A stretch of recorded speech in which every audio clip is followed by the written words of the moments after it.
You guys, this was so easy and so much fun. And if you've never transformed a piece of furniture, this is the time to. I only used 3 products. That's it. And I didn't even have to use a grinding tool. So what I used, as you can see, we have a completely new wood finish on here. I didn't have to sand or strip it down. All I did was clean it up. I made sure it was squeaky clean. I used the Retique wooden stain in black walnut, and I used our brand new Ultratique in the dove gray. Only 2 coats, okay? This is so awesome because I didn't even have to put a top coat on it, and it's super smooth, chalky smooth. And I don't know if you notice this, but there's a little bit of a variation that I wanted to show on this piece. In the top, it's a deep, dark, rich black walnut. I did 2 coats, and the base, I did 1 coat of the Ultratique Dove Gray, and it's a really beautiful color. But I don't know if you can see this though on the actual front of these drawers. It's a little bit more of a driftwood.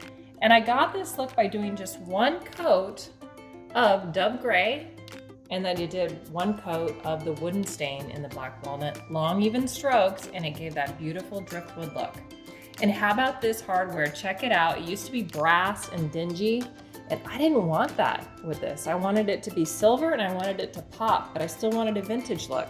So what I did was I used our Retique Silver Leaf in our Royal Collection, and then to get that antique look, what I did was I took our black walnut in our water-based gel stains. It also works as a glaze, but I used it on here, and as you can see, it gave it this beautiful vintage look.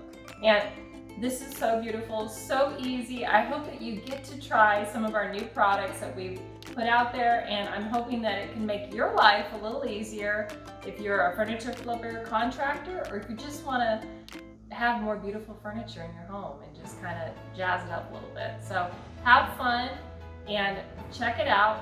Try this, even if you're intimidated with painting or the wood finish. I think you can do this. I think you can try it. I think you're gonna love it.